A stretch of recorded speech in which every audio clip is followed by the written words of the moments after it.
Good evening, ladies and gentlemen, boys and girls, and welcome to episode 14 of the V8ESC Backfire podcast, brought to you live by Esia Racing TV. And yes, before anybody says anything, I'm back, bitches, and I am joined in the booth, as usual, by two double champions, Mr. Tony Kloosterman. Good evening. Hello, everyone. And Mr. Johnny Brandon, good evening. Evening all. And on the wheels of steel, we have Mr. Sam Boozing. Good evening, Sam. Yeah, good evening all. Okay, that's enough from Sam for tonight. So, gentlemen, we had our race at Bathurst this weekend, where we go every season. Endurance, 90 minutes. We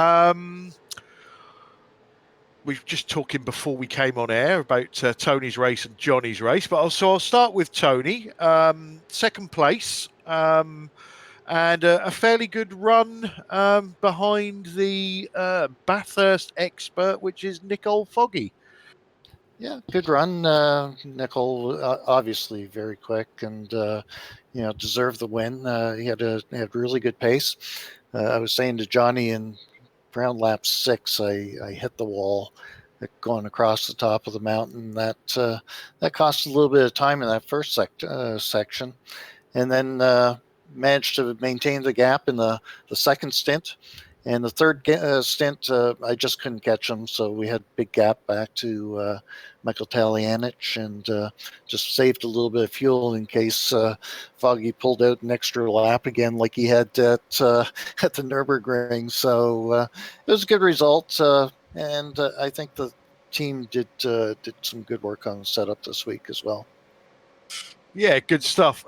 Johnny, you were saying, obviously, before we came on air that you had some brushes with the walls, but a fifth place overall. So, not too bad considering it's a track you've described in the past as yes, I know. Not your favourite, I think you said. Yeah, it's I was doing pretty well in practice. Wasn't very far off Foggy, which was quite surprising how close I was to him around there in practice, and then proceeded to drive like an idiot all night. So yeah, no one to blame but myself. And fifth place was a good result for me at Bathurst. I think I might have been fifth at pretty much every Bathurst I've ever done with you guys, so it might be becoming a thing. If anybody's got the stats, it might be. I'd be interested to have a look at that, but I think that might be a common theme, fifth place for me. So, but yeah, quite happy with that. Yeah, I can have a look at that for you, no problems. And it's, interesting to note that, if you do start running away with championships again, we can just throw some more Bathurst rounds into the championship. Yeah, exactly. So as we said, Nicole, we need to talk about Nicole. I think he was something like getting on for half a second quicker than everybody else. Although on race pace, Tony wasn't that far behind him, but it was a masterclass from Nicole. Do you agree, Tony? Yeah, absolutely. He drove a flawless race. Obviously, I don't think he had any one incident, probably entering the pits too fast or something. But yeah, he had a fantastic race. Really, really well driven. And Johnny, with Nicole being your teammate, are you finding that you're getting any better with Nicole maybe showing you around, or is he keeping his Bathurst secrets to himself? No, 100%. 100%. We, XVR, we all helped each other. Him being the top of the ladder, we can't really help him, although we do sometimes. But 100% he made me better this week. He was giving me a lot of help, as we do with Lane and Steve, and it just works its way through the team. But yeah, we're all helping each other all the time in all the various cars. Whole point of being in a team. So yeah, definitely works. But without depressing people too much, Nicole is amazing. But he did tell me he had one of his screens actually playing World of Warcraft at the same time, which is why he got the one incident. Shocking. And so obviously we had Nicole first, Tony second, Mike Taliancic came in third. Despite of a bit of a run-in with Chris Jackson on lap one. Now I looked at that. To me, it just looked like massive netcode, Johnny. But he recovered well and finished third. I'm presuming he stopped, but you never know with Mike. But again, a good run from Mike, Tony. Yeah, absolutely. Mike is always strong at Bathurst, and he's very good at fuel saving. So when you have a long race like that, I figured he was looking to undercut at some point in time just on fuel. Yeah, there was certainly a lot of fuel strategy going on, although, ultimately it was definitely a two-stopper. There wasn't really any way of getting away from that. Fifth place, obviously, was Johnny. And going into this championship leader, George McClay was fourth. But I just had a quick look at the standings. And obviously, Foggy, with that performance, has tipped George at the top. A good run from George. Yeah, I think George was. I think he decided to save fuel behind me, and probably didn't realise quite how slow I'd be. I spoke to him after the race, and he said he saw me hit the wall, but he didn't realise I was going to be as slow as I was, and we were. So I think it was his strategy. He obviously knew we were a little bit slower than we should have been. I think he thought I was saving fuel as well, rather than just struggling. And in hindsight, I think he'd have been better off just getting past me and not losing the time we did to Tony and Foggy in the first stint. I was quite surprised he stayed behind, but he said he was happy to save fuel. And then obviously that allowed Taliancic to keep his plan going. And by the time George actually got past me in a pit stop and went, and then I hit the wall again, it was all too late. It worked out for Taliancic. But I think George had decent pace. Yeah, and we had a couple of pit lane starters or enforced pit lane starts with penalties carried over from previous rounds. Marco Namella, I know he's watching the broadcast. He was one of them, but came home in the top 10. And your team, one of your team members, Tony, Greg Carr, started right down. I can't remember where he started, but it was certainly in the pit lane. I don't know where he was in the pit lane, but came home 12. So a good run from Greg. Yeah, good run from him. And then just looking further down the results, things that stick out for me. Harold Stadler had a particularly bad result, finished 12 laps down. We would ask Sam about his race, but he rage quit. But all in all, guys, afterwards, I know we talk about post-race bitching and things like that, but there wasn't anything untowards. I think most people in the race enjoyed the race and behaved themselves. Did you see anything naughty, Tony? Actually, I saw a couple of incidents between teammates on another team that left me scratching my head a little bit as to why they'd be racing each other that hard. But other than that, is this Namella racecraft? Yeah. Wow. There was certainly no multi-21 going on there, was there? I think there's multi-21, and then there's don't be stupid and take each other out and slow each other down. There's a difference, and there was some interesting fighting going. Yeah, for sure.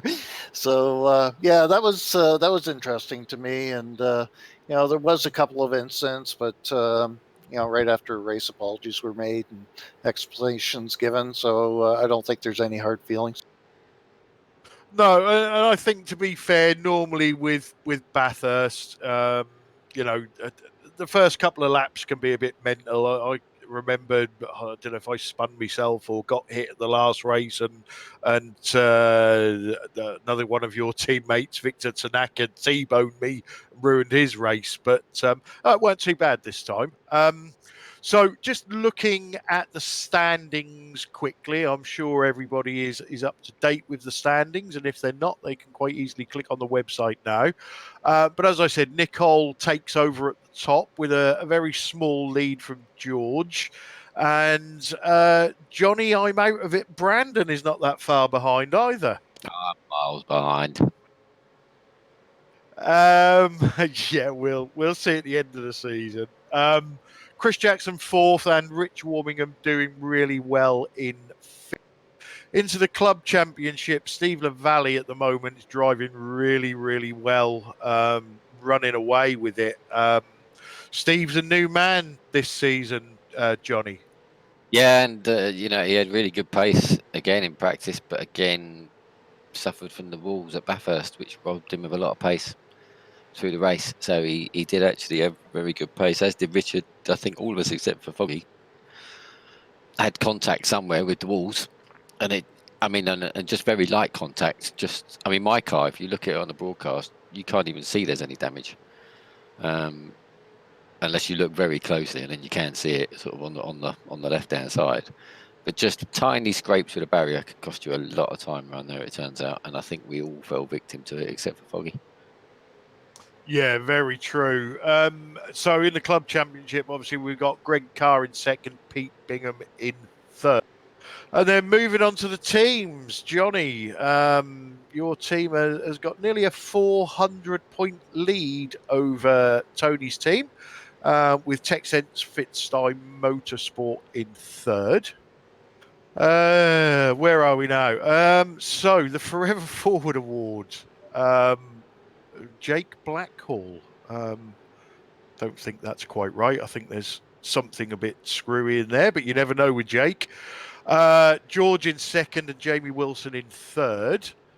And then into the Safe Driver Award, Mr. Jamie Shergar McKnight has been pipped by Wayne Sanderson. We have got Callum Tuckett showing us first, but he's only done one start, so that will get itself sorted out. So the championships, guys, we're just over halfway.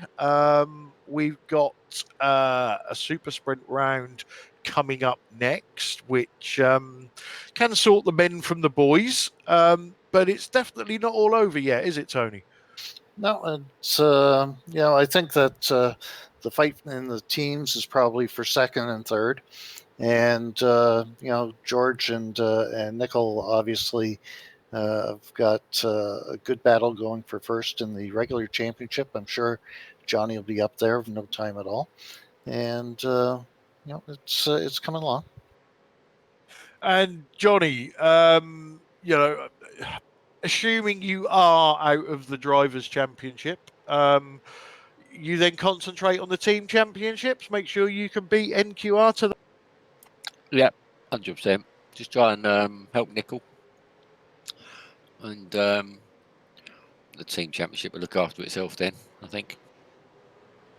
And how, just you may not want to answer this one, but how far would that go? We just joked about Multi 21. Would you give up a win for Foggy to make sure he keeps the lead in the championship? I would, but he wouldn't accept that if we were first and second. He wouldn't accept that, but I would do it at the moment. But if we were first and second, he wouldn't. Yeah, exactly. Yeah, he'd make the decision for me, like in Suzuka. But no, if we were first and second, there's no need, because I'm not a threat to him in the championship anyway, and he's still outscoring everybody else. Plus, like I said, Foggy wants to race. Championship's a bonus for him. He wants a close race. He's the same as me. He's the same as all of us. So he'd much rather be under pressure and be fighting. If I gave him a win, he wouldn't like it. Same as I wouldn't. So it doesn't stretch that far, our team orders, if you want to call it that, but we don't have team orders as such. We just don't take each other out. It's a general rule. And and we're just sensible about things. You know, if someone's clearly quicker, then you don't hold your teammates up. And it's as simple as that. It's just a common sense thing. Well, that's always good to hear. So before I put you on the spot and ask you for a driver of the meeting, although I do believe this one might be fairly easy, Tony, first to you. Anything else that came up from Bathurst? No, not really. We had the new tire, which may have thrown some people a little bit. Getting a tire update 2 days before the event. Our team didn't really see that much difference in overall performance. Certainly, the first 3 lap performance is a little different, but overall performance, the tire was pretty good. Yeah, agree with that. And Johnny, anything else on Bathurst from you? Not only the damage thing, which I don't know if that's the same as before. Just like I say, just very slight touches slowed the car down a lot, and the car felt normal. And I don't remember it being like that or that bad. Before you would have got a meatball. Yeah, possibly. But I mean, they were really light touches, and it's 3 of them. One cost me anything from sort of 6, 7 tenths a lap to 2 seconds a lap, and the car felt completely fine and normal. So very strange. So I don't know if that's a new thing. The answer to it is don't make mistakes. So it is what it is. And yeah, as far as the new tyre model thing or the changes, we didn't notice any changes apart from the drop off isn't as bad as what it was before. It's far better. So yeah, like I said, in practice we were doing runs in the 4s the whole stint. There's pretty much no drop off, so probably half a second. So that's the only difference. Actually driving the car felt exactly the same to me. So we didn't have to change our setups. We didn't have to drive it differently. Just cars felt exactly the same. So quite why there's a lot of people on the forum saying the car feels a lot better now. It's fantastic, and I can't tell the difference, if I'm being honest. It's probably only the first 3 laps that they're basing it on. Yeah, and they even feel the same. Like I say, the car doesn't feel different, but you just don't get the drop off now. It's the only difference I can. Yeah, and from the slower end of the grid, I've got to agree with both of you. I still think the tyre model needs improving, but I think the latest update to it was a welcome update. So you didn't get that cliff after 3 laps. That you still had some grip, and you still lost that grip if you overcooked the car. So I think that was definitely a step in the right direction, and hopefully the further updates that come to it, are going to be just as good, just as beneficial. Yeah, it's a kind of, I don't know what Tony thinks and what you think, Botness, but for me it was like before you had probably your out lap, and then lap 2, 3, 4, you were good for pace, and then you started getting big drop off up to sort of a second and a half. Whereas now you've got kind of 1 lap, then the drop off starts, but it doesn't go anywhere near. It's only like half a second to 8 tenths maximum. So there's actually fewer good laps on the tyre available, but they last for longer, if that makes sense. Yeah. Yeah, it'd be interesting to know. I don't know if anybody, people watching, anybody know of anybody that double stinted the tyres at Bathurst? Was anybody that brave? I didn't even aware, actually. Yeah. The tire wear probably would have got them. One thing we've noticed is that tire wear at some tracks is substantial. Barcelona official, after 16 laps or so, we're in the 60s. So that's a little concerning. So I think we have to look at it. We didn't see that at Bathurst as much. Is that on all tyres, or? Pardon me? Was that on all tyres at Bathurst? At Barcelona, sorry. Or At just one? Barcelona, no, just on the new tire. And Yeah, but when one you said it was sta- in the 60s, was that all 4 tyres or was it Oh no, just just one one corner? one corner in the front. Bad track for locking up the inside tire. But at Bathurst, I think we're in the 80s at the front after 16 laps. Which would be kind of what we'd expect. Well, same as before. Yeah, yeah. And we didn't see huge fall off either at Bathurst. Saw more fall off at Barcelona, but Barcelona's got different grip levels, so I'm not sure what's going on at that track. Yeah, possibly because it's a new track and maybe the I don't know what sort of algorithms and all the other geeky talk that they use. Perhaps they haven't quite got that right for the surface. I think it's got a couple of long, high stress corners as well, which It don't does, yeah. help Yep, the for corner. sure. They're both Yep. the same direction. Or all 3 of them the same direction. Yeah, 4 of them. Right then, guys, let's wrap up Bathurst. I'm going to start because it's an easy one this week for me. I think with my driver of the meeting. I can't take anything away from Nicole Foggy. That I said before there was some really good drives. Tony up there in seconds. Now I know we're used to Tony being up there, but I think Tony's had probably the worst start to a season of his V8 ESC career. The guys that started in the pit lane and got up there did really, really well. But to me, I say I can't take it away from Nicole. That was just a masterclass on how you race Bathurst. Johnny, your driver of the meeting. Yeah, Nickel for me. I think he's up there with anybody on iRacing in that car. Scops or no scops around Bathurst at the moment. I think it was impressive. And Tony, your driver of the meeting. Well, Nickel for his performance, but I'd like to give honorable mention to Chris Jackson. Hey, you're probably wondering why Chris Jackson. He did rubbish. Well, 2 corners. Yeah, he did. He did a couple of corners. He rage quit at the end of lap 1. It wasn't 10 minutes after that our team sponsors were calling me, asked me what the hell was going on and why was he quitting and giving up on the team. So Sack him. yeah, we'll have to have a little chat with him. He's on probation right now.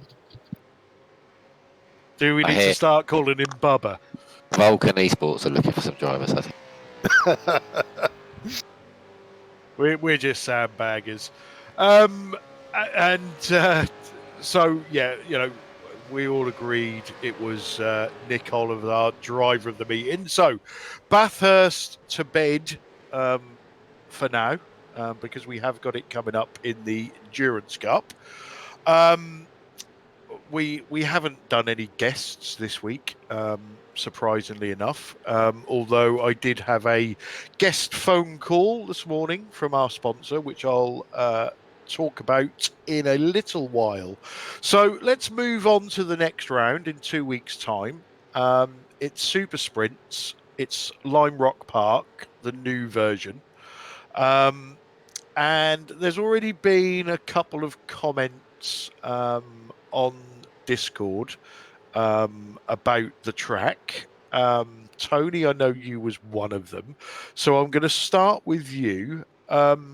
Is that chicane really that bad? I haven't driven the new Lime Rock track until an hour before the broadcast. So I wanted to do a couple of laps and, just see what this layout was like.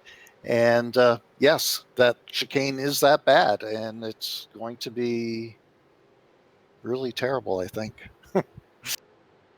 Terrible from a crash fest point of view, or well, I don't know if it was you that was saying it's going to be easy to roll the car there. Why is it going to be terrible? Well, it's just people will be carrying a lot of speed into that corner, and you have to get it completely slowed down. And there's some some turtle curbs there. I actually hit one about 10 miles an hour, and it flipped the car over on its roof. So unless everyone is very, very respectful of everyone else going into that corner, if anybody tries to dive bomb going into that corner, there's going to be hell to pay for everyone. Johnny, you had a chance to drive the track yet? Not in the V8, but I've driven it in the TCR, I think. Maybe the Porsche GT4. Is that the Yeah, the new bit version? tight Yeah? and twisty. Yeah, it's a bit tight and twisty. You know, if the curbs are spinning, people don't hit the curbs, but it's a fair point, isn't it? Because people are going to go for it. So, yeah, it is what it is. People need to be calm or pay the price, I suppose. So you heard it here, folks. Make sure you get some practice in. And I know I'm the worst person for saying that. But if you make the stewards' lives busy, then there's going to be lots of penalties dished out at the end. So it's up to you guys to behave yourselves on track. Not going to go too much into Lime Rock Park. iRacing news. That's always a good one. And we touched on it earlier. There was a couple of updates, maybe even 3 updates. One day, one another day, one 10 minutes after the second one. Tony, any idea what was going on? Did they just keep breaking things? Yeah, I think there was a lot to do with the NASCAR. So they're broadcasting those races on TV now. So lots of requests from the TV show, I guess, to put some extra things in, and it looks like they actually broke it as well during one of the uploads. So yeah, we had a few changes. The tire change for the V8 was a nice surprise, and it's typical after every update. We seem to have lots of small minor updates. And Johnny, from a team perspective, a team that does practice as well. How do these updates hinder your practice, or is it just a case of putting your big boy pants on and getting on with? Yeah, to a certain extent, it's the same for everybody, isn't it? And like I say, we didn't actually feel any difference. Yeah, anyway, to be fair, there from the was setup. no setup changes with this update. No. I think George said he had to change his setup. George was bitching all week last week that he was slow. Really So I think he's. That's George, isn't it? He loves it. Yeah, I know. Yeah. I'm really struggling this week, and then Yeah. No surprise there. But I wonder where he got that from. It's all these updates are a problem, yes. But at the end of the day, all this interest and all these updates can only be good in the long run for iRacing. The popularity is going up. The awareness is going up, because it's on national telly in America all the time.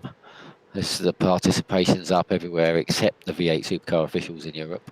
But yeah, it's the numbers are up. There's like 3 times as many people on iRacing all the time. So if we got to take a few updates to pay for that, then so be it. Yeah, well, updates are a pain in the arse, but they're a needed pain in the arse, shall we say. There's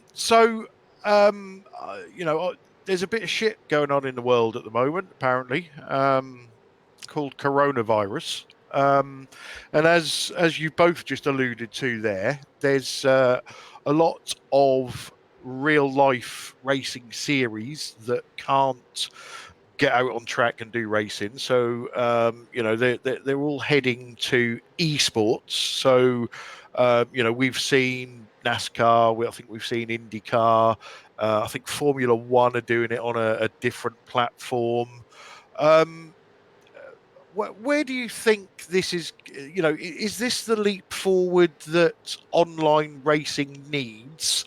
I'm going to ask this to you first, Tony, or do you think this is just a we can't do anything else, so we're doing it, and then once we go back to real racing, we'll all forget about iRacing again? Well, certainly pick the interest of a lot of people, and a lot of people are getting involved in simulation racing, whether it's iRacing or something else. Because if you look at trying to buy equipment right now, it's very difficult. I have two friends that are interested in getting in iRacing and searching for equipment for them. There's up to 6-8 week time lag on getting certain items. So the interest certainly is there. I think the IndyCar guys have done a really good job on their broadcasts. The last 2 weeks, the race on Saturday that Scott McLaughlin won was really well broadcast. I think the NASCAR series, the first event was kind of okay. The second event was really good. And the race on Sunday at Bristol was terrible in my eyes. But I'm sure they'll have a chat and get their act together. The V8 supercars are starting this week, I believe. So it'll be interesting to see what those guys end up doing as well. But certainly an awful lot of interest. Yeah, it's funny you mentioned the Bristol race that they showed. I'm not really up with technology. I'm not on Instagram, but my daughter sent me a picture today of Chase Elliott upside down in the air. And NASCAR of I don't know what they call it, Instud or whatever. You are cleared for takeoff, Chase Elliott. And Chase Elliott has replied, "I'm okay. Thanks for asking." So I thought that was funny. Johnny, so sort of same question to you. Where do you think this sudden surge in esports is going to take our online racing community, if anywhere? I'm not sure anywhere in particular. I mean, it's a good thing. I think it's a lot more popular, but it is what it is. People don't have another option, so you've got all the real drivers in. It's raising a bit of awareness. The numbers will go up because of that. People that weren't aware of it. Whether it goes any further from there depends on how these things are portrayed, don't they? You know, if they joke about things with cars upside down flying through the air, like you've just said, or like the Formula One's a better example. It's just a joke when you watch it on the telly. Nobody's ever going to take that seriously. As soon as real stuff comes back, that will never be on TV again. You know, it's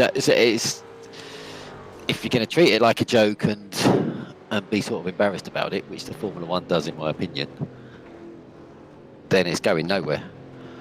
People can get as excited as they like, but it's going nowhere with that attitude from people, because they are the serious people and they're all treating it like a joke. So if you can't get them on side, it's not going to go anywhere. Whereas the NASCAR and the IndyCar guys are doing it, and the IMSA guys, to be fair, they did a really good broadcast.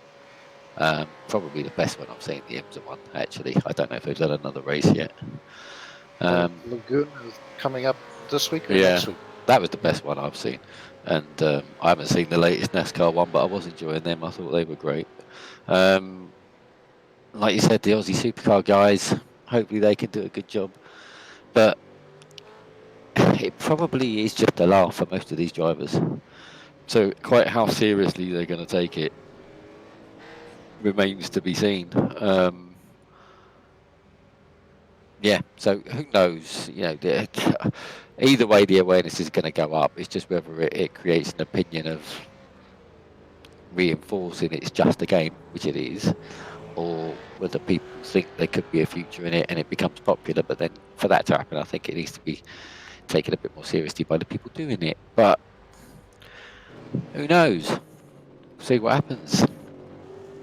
Well, question to both of you then. Younger people, shall I say? They do like competing against real drivers in our case. do you think that, having these real drivers on iRacing at the moment, we'll talk about iRacing because that's our platform.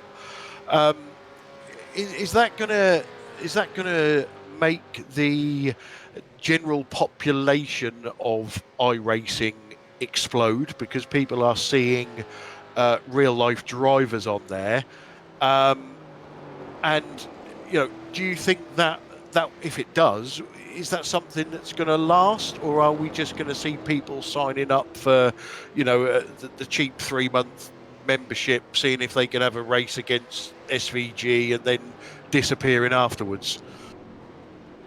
Well, I think like anything, you're going to get people that are going to join thinking that they can compete right off the bat and will quit very shortly thereafter when they realize that it does take a little bit of skill to compete. But certainly the online presence on iRacing is up substantially, the last 3 weeks, and I don't know if that's just a combination of everybody being at home or That's the what I fact was that gonna say. we're on TV as well. But I think iRacing indicated that they'd received 7,000 new signups in the last 10 days or so. So that's it's a fairly substantial bump, and then we'll just have to see if how the races go. I know that the rookie series, one night there was 84 splits in the MX5. Nice. Jesus. Can you imagine being in the bottom split of that? I already have been, thank you. So You probably still are, aren't you, Clay? I am, mate. Yeah, I'm up to the dizzy heights now, about 1,300 I rating. So interestingly enough, we've got these like NASCAR and IndyCar and Formula One and IMSA series going. Now I said earlier on, and he may actually be watching us. If he is, good morning, David. Our sponsor, Racetech, owner David Black, had a phone call this morning from him. Now, the actual governing bodies of motorsports are now looking at esports. We had a very long conversation on Motorsport New Zealand want to get into an esports series. They don't know how much involvement they want yet. They don't know cars. They don't know whether they want an official series on iRacing or a private league. But it's something I found, the conversation was interesting anyway, but knowing that motorsport bodies who then go on and sanction other races are interested in esports, this could, really, really explode. I don't know what the general, racing ethos in New Zealand is, or how busy it is, or how many tracks they've got. But I speak from being involved in British racing, and there's hundreds and hundreds of series, and we've got loads of tracks now. North America, Tony, it must be 100 times bigger than what it is in Britain. So if we actually get motorsport bodies starting to sanction series, this could go massive, Tony. Yeah, it certainly could, and I think that we are seeing that. We see IMSA is very involved. We see that iRacing is working with all the major series and introducing new cars. So this past week they introduced that they're going to have the new F2000 car, or two versions of that, I guess, which is like a road to Indy type of progression. I would think that that's going to be. And with the IndyCar series getting some actual televised time, it wouldn't surprise me if that happens. It's a great platform for them to advertise their product, and they're first out of the gate, which says something for them compared to all the other sports.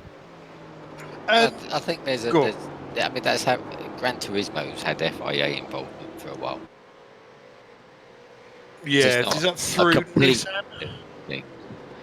No, I think the FIA is a body on its own. Obviously, Nissan have probably talked them into it.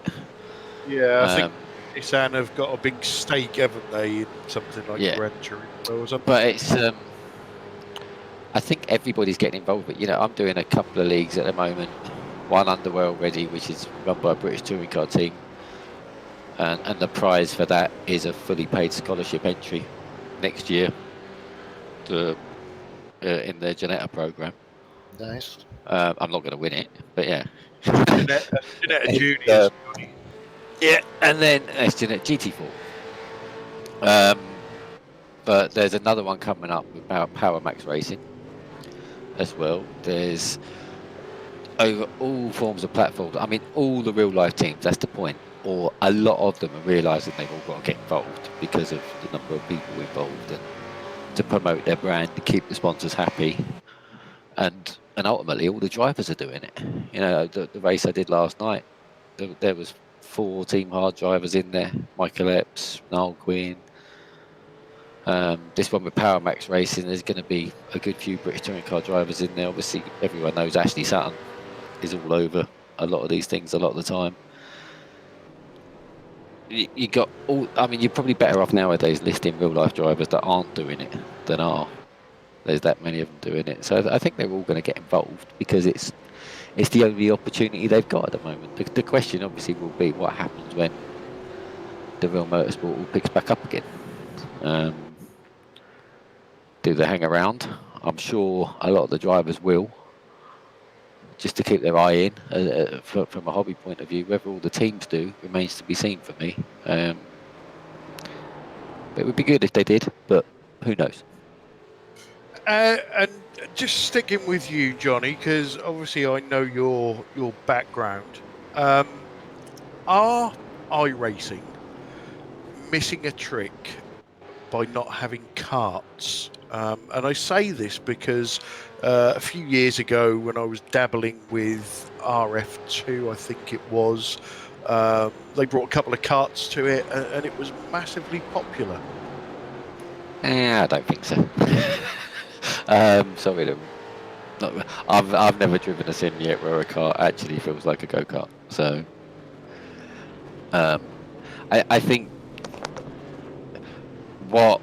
there's so much. These are so good, these simulators. They replicate a lot with the drive, but there's so much missing that's there in real life. I mean, even forgetting things I've raced before and this, that. I went to Vegas and did a NASCAR experience where I got to drive a NASCAR around Las Vegas Speedway, and when they're flat out, but the G-force and the amount of grip you feel through those corners, it's incredible. Like it's sucking, you can feel it, and it's incredible, and they can never replicate that feeling. So, what this is all about, these simulators, is the feeling of racing as opposed to the feeling of driving, and that it does very well. So, what the car is almost inconsequential, I think. It's not going to give you much experience of driving that car. We all do the V8s. I'm sure just because I've been the V8 Supercar champion, I don't think I'm going to be amazing if I got in a real V8. It'd be completely different. However, if you do this all the time, you're going to know what it feels like to have somebody breathing down your neck all the time, and whether you crack under pressure or whether you make good and bad decisions, that it's very good at. And so, yeah, bringing karts in, I wouldn't be rushing to buy them if they did. I think it's the racing that these things are bloody good at, as opposed to the driving. And I think they should stick to that. That's fair enough. And Tony, obviously, your background is in rallying. So, similar question. Is that something that you would like to see on the service? Bearing in mind that, they could probably have full rallies and things like that, or is that best left to the Colin McRae games and consoles? I'd be really open to iRacing doing something with rallies, and I think that they could actually build stages out of some of the racetracks that they currently have. You know, maybe not long stages or short ones, but at the Nürburgring, there's opportunity, and just throw some dirt where the pavement was. Could be interesting. To the go-kart thing, who's to say that iRacing has not already built a go-kart and just decided not to go with it? Is that inside information? I'm just saying that it's possible. All right, so they were my two little questions for tonight. But moving on from that, and I think I know Tony's answer already before I asked this question. And Johnny might even be better placed to answer it because I know he's driven the car. So I was talking to somebody at the weekend, and I won't name drop, but they are a name drop. No, I'm not like you, Johnny. They are a real race Nobody's driver. that impressed when I say Clyde White. They should be, mate. They should be. I'm saving the world at the moment. Sorry, where was I? Yes, so real racing driver, fairly high level. And we was talking about GT4 racing. They know all about our league. I've tried to get them in it numerous occasions, but they're always too busy. And they said to me, do you use a training car? What do you mean a training car? Well, you know, do you have like a feeder series in a slower car? And I said, well, no, not really. You know, we've had a good upturn in numbers this season, but you know, whether we're at that point where that we could properly run another series. And they mentioned the new GT4 car as a training car because, you know, the brakes are shit and, you know, just similarities with the V8 minus 100 miles an hour. What's your thoughts on that, Johnny? Because, you know, I know that you've driven both. I don't think it's similar at all. It's tricky, the GT4.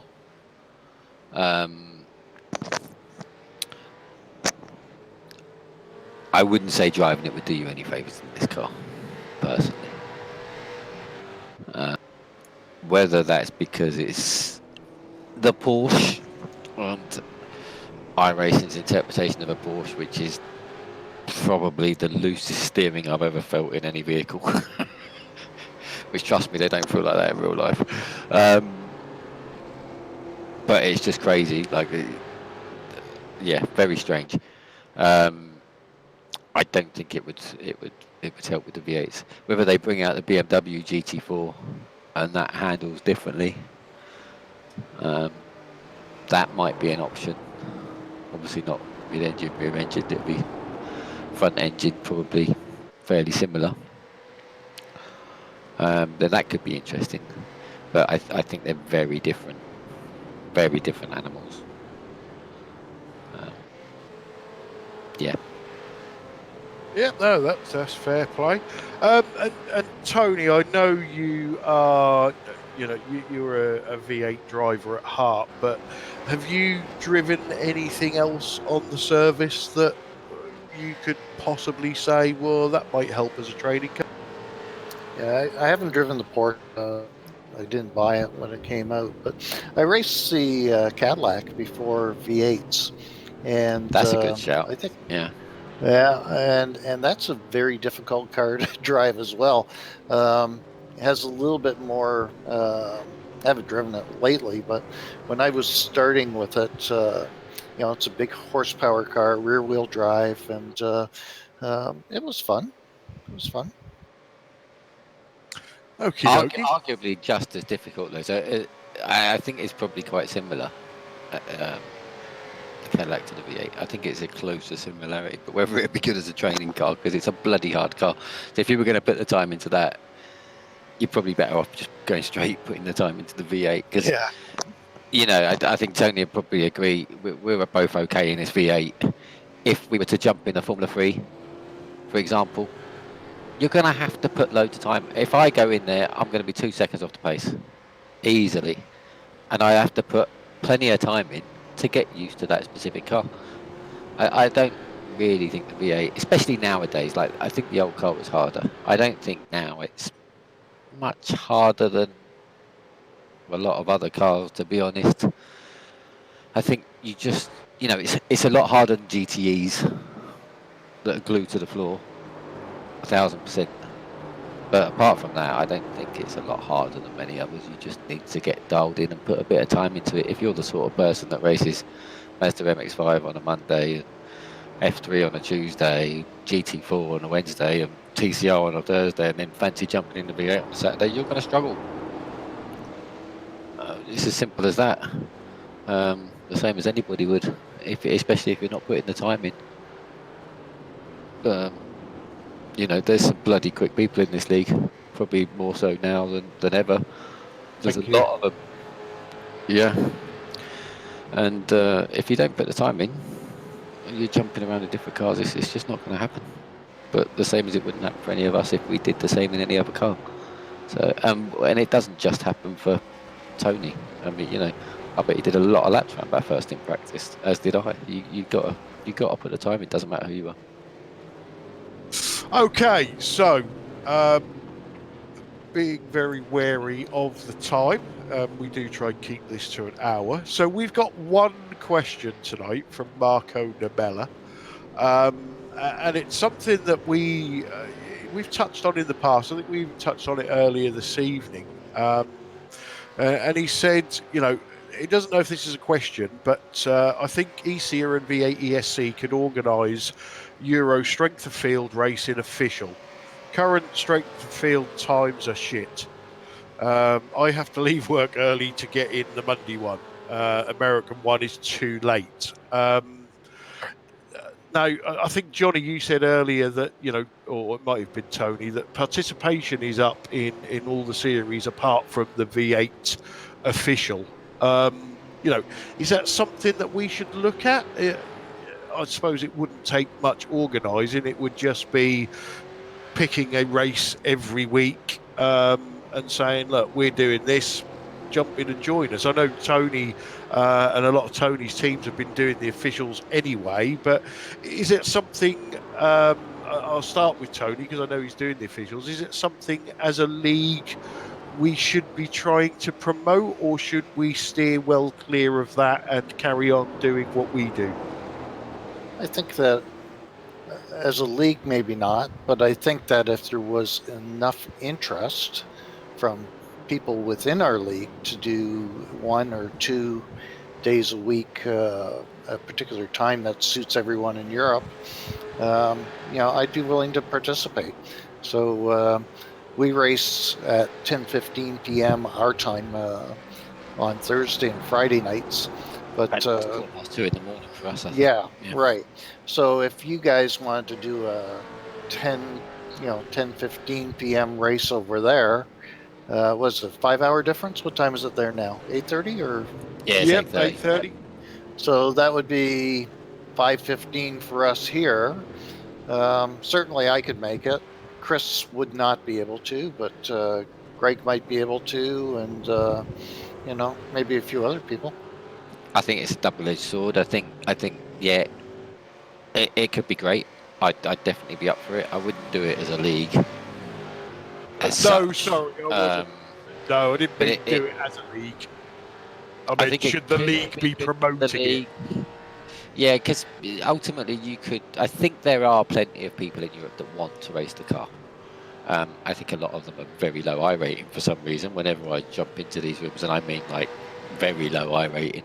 Every race I've done that's gone official was at least 3 people under 1,000 I rating, which isn't a problem, but you can see why they're under 1,000 I rating. But I think there's a lot of people that would race the car if more people were doing it, and don't bother because it's always empty.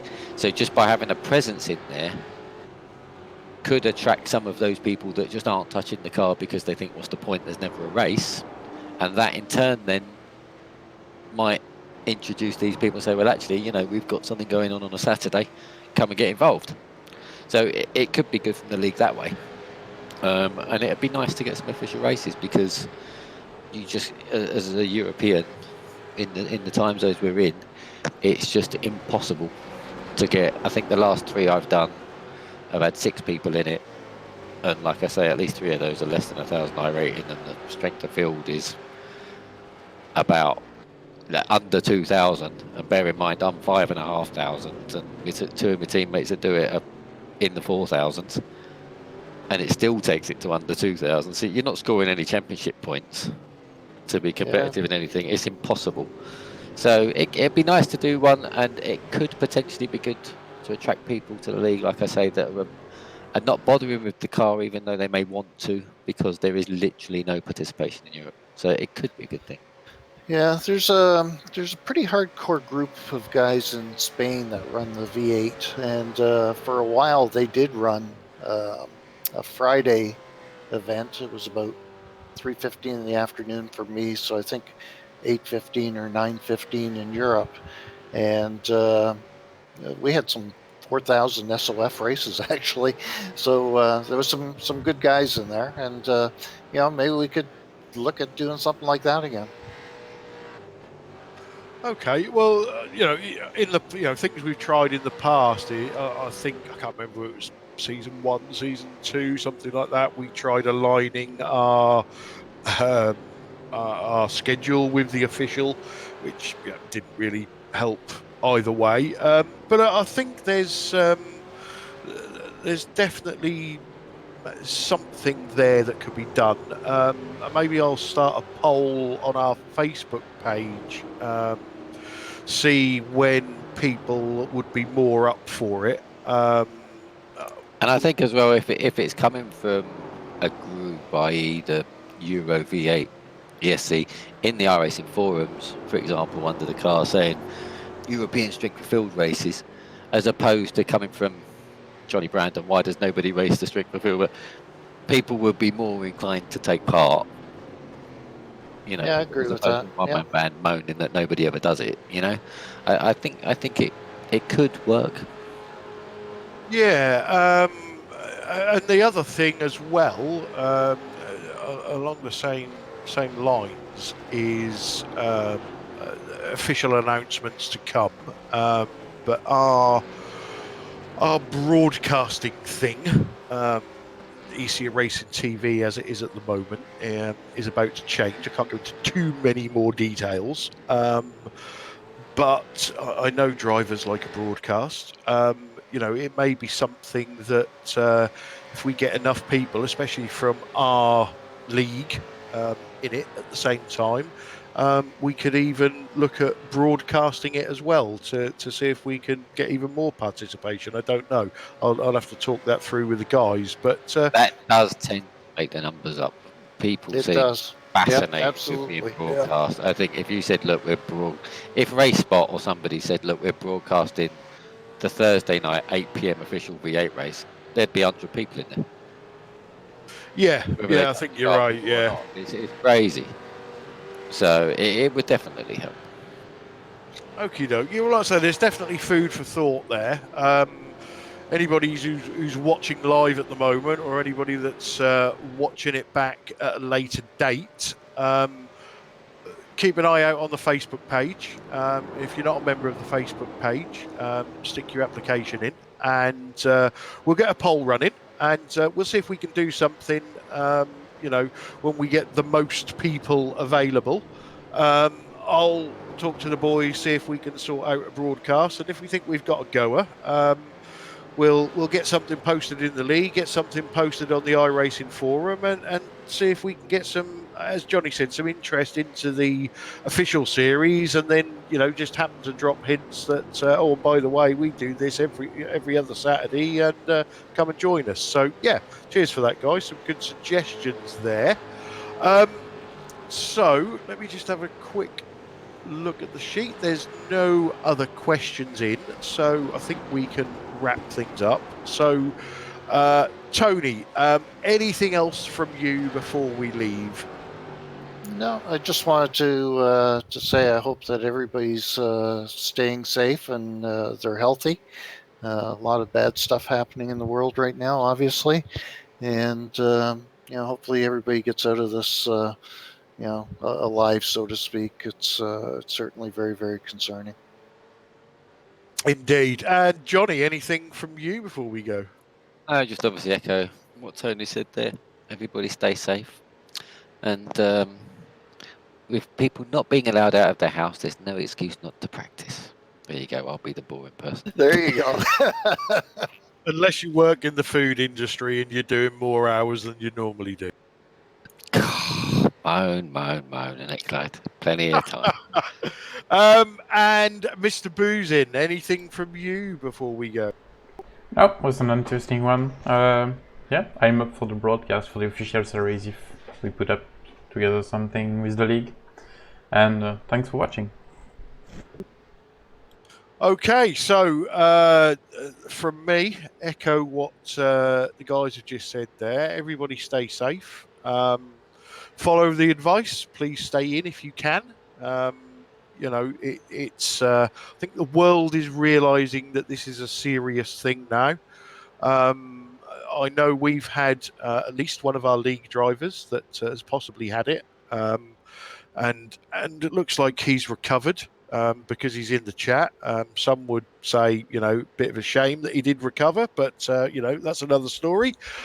So, yes, guys and girls, stay safe. As Johnny says, if you're able to stay at home, get on that simulator, get practicing. Lime Rock Park is going to be a cluster. So, no excuses. You've all got time to practice. So it's good night from us. Thanks to Tony and Johnny for joining us. Thanks for Sam and Esia Racing TV for doing the broadcast for us. Quick shout out to David, Racetech, our league sponsors. We do appreciate everything that they do for us. We'll be back in a fortnight's time, with which will probably be a 7-hour podcast after Lime Rock Park. So we'll catch you all then. Stay safe and good night. Night all. Good night, guys.